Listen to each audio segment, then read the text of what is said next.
il fallait qu'on crée un festival qui nous ressemble plus, nous. Un festival qui n'a pas sur la même définition et les mêmes imaginaires hum, que les festivals qu'on voit ici oui, un peu partout. Et, et, et d'autant plus qu'au Sénégal, il n'y a pas énormément sur le festival de musique. En général, il y a beaucoup de lieux de diffusion de hip-hop, oui, ouais, et la musique mainstream du Sénégal. Donc, à un moment donné, on avait envie de faire la promotion des autres musiques. Donc, on a mis en place ce festival en l'an 2022 et que cette année, c'était la quatrième édition.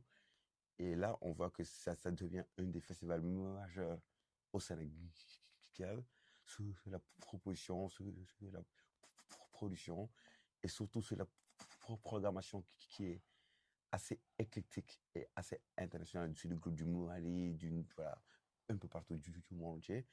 Et qu'aujourd'hui, on est hyper fiers que ce festival soit un des festivals les plus reconnus chez nous.